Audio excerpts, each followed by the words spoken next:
All right, so there have been a series of questions asked around EAC documentation for clients on the NMRS and frequently asked questions. So just to quickly answer or give a clue to all of that is the pain for this, is the reason for this video. So I'll just, without talking much, just delve straight to the issue at hand.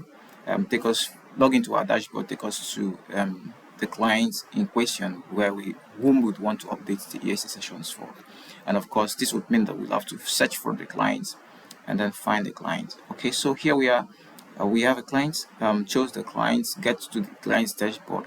At this point, of course, EAC session updates, you'll have to click on the Add Past Visits button.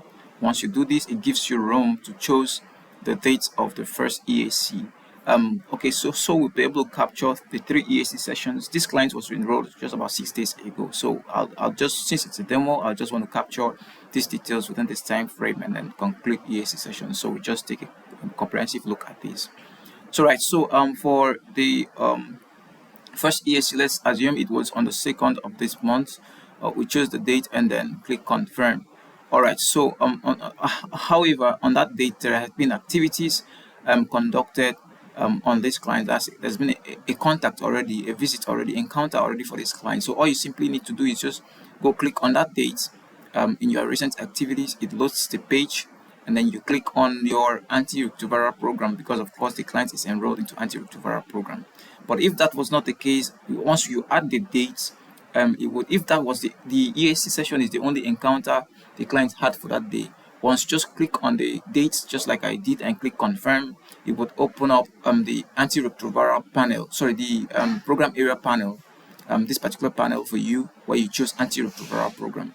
And once you do that, it takes you up to these forms that are available for the clients. And of course, of interest is the enhanced adherence counseling form, which we chose. Click on that, it takes you to the pane which you choose and takes you to the form. Now on the form, you could see the client's previous details on ART, the current ART regimen, the current ART regimen line, the last pickup dates, and then you can also see for viral load results, you could see if the client had, of course, for EAC sessions would be warranted by a previous viral load result. So this client should have the previous viral load results documented, and so such a result would reflect here. However, for this demo client, we've not done that. So I'll just progress.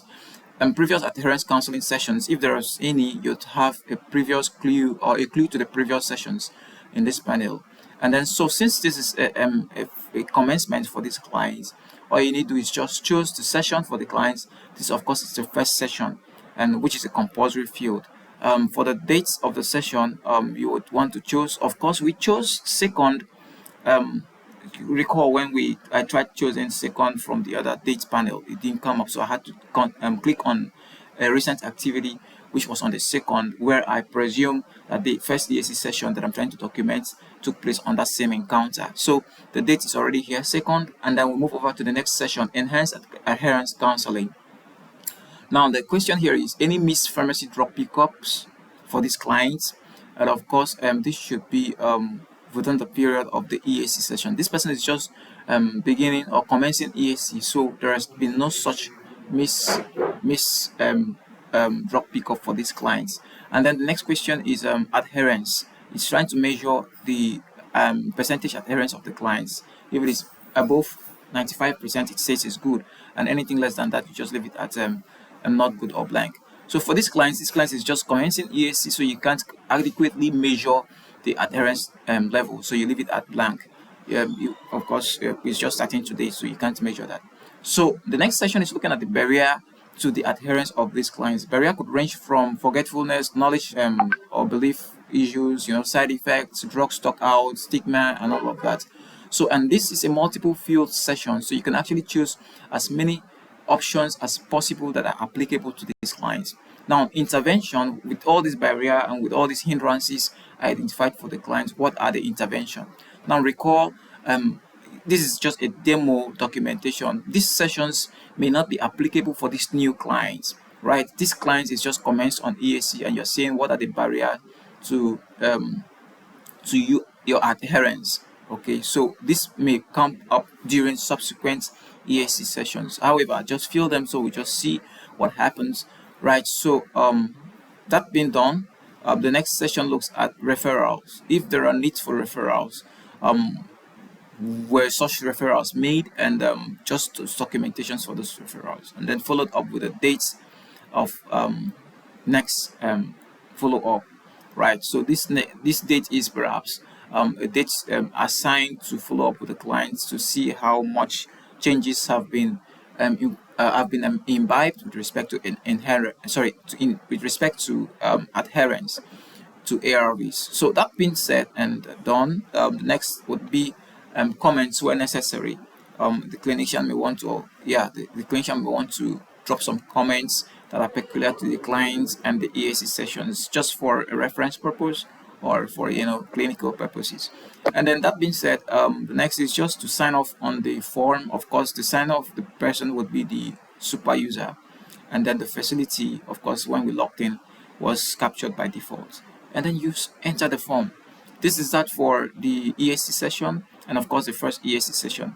Now let's assume there was also a second encounter for EAC, and there was no encounter for that date. Now we would want to capture second EAC session. What do?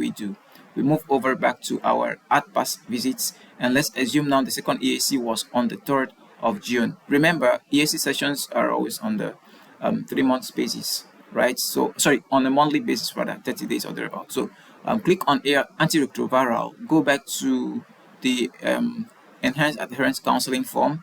This time around, you can actually see that this person has had, under the EAC, the previous EAC sessions, you can see he had one EAC session, and those details, just a summary. Now this other session is the second EAC session, and it's on the 3rd of okay, let's just assume it's on the next encounter time or date, which is supposed to be about a month after. Now any missed drop pickup, where applicable, you could say yes or no. So for instance, I just said yes, and then it says select number of missed doses per month. So for that last 1 month of EAC, how many doses were missed? You can always see less than 3 doses, 4 to 8 doses, and greater than 9 doses. As applicable, you just choose them, and with this now you can actually rate the client's adherence level, either as fair or as less than 85%, or you are indifferent. You can't really tell. So all right, so we'll leave that at that, and then we'll move over to the next session, which says barrier. So at this point now, like I said earlier, you can actually specifically state the barrier, all right, for subsequent EAC sessions. Of course, for the first EAC session, you may not possibly have barrier to non-EAC because that person has not been on EAC. So go over to referrals where applicable, comments where applicable, choose user and enter form. And then after this, you would want to also capture the 3rd EAC on the next encounter. Let's say 4th of the subsequent encounter, 4th of the next month or something. All right, enhanced adherence counseling. Or now we have this. Okay, so I'll just go ahead and click on 3rd EAC, and then nope. Yes, so we go ahead. Or all right, so all right, so of course for the 3rd EAC, capture accordingly, and 3rd EAC session, yes, and then you can go down. You see enhanced adherence counseling sessions, any missed pharmacy drug pickup as applicable, of course, and then you go down to all of this. Now there will be an additional session which talks about repeat viral load. Viral load that's complete 3 to 6 months after adherence is achieved, right? So there's room for extended EAC, that's extended enhanced adherence counseling after 3 months, if you're sure the clients had not been so adherent to the treatments as within that period. So you can actually extend the client's EAC within 3 to 6 months. And now afterwards, it's expected that a sample is collected now, and then the result comes back. Now this field is for the result when it is back. So it is expected that after the 3rd EAC, a sample is collected, and the sample collected would be documented using, of course, the viral load sample collection form. And then, of course, when the result comes back, you have to capture that with the viral load request and result form. And then with that, now you can come over here when the result is back and also update the result. So what was the result of the EAC, of the post EAC sample collection, right? Capture that here and the date of that result. And then the next thing is the next plan, of course. So if the result comes back unsuppressed, what's the next plan? If it comes back suppressed, what's the next plan? All right, so the clients came back assuming suppressed. It should remain on current regimen as is prescribed, or as is you know as is directed by the physician. So and then these dates will definitely be the dates that this decision was made, which might correspond with the date of the post EAC results received. Might correspond, like I said. So okay, so we'll go ahead to comments, and where applicable just put them down and then sign off.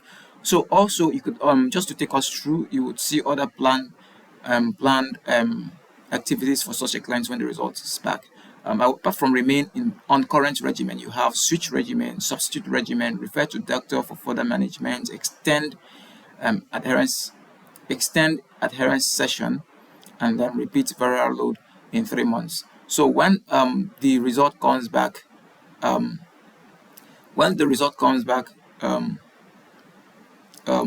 the post EAC sample collected, of course, this level of decision will be made by the physician, by the clinician, and then would be followed up for documentation as captured on the forms accordingly.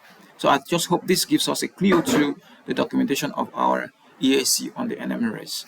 Thank you. We shall see again in the next video as we delve straight to even unravel more of these challenges with documentation on the NMRS. Bye.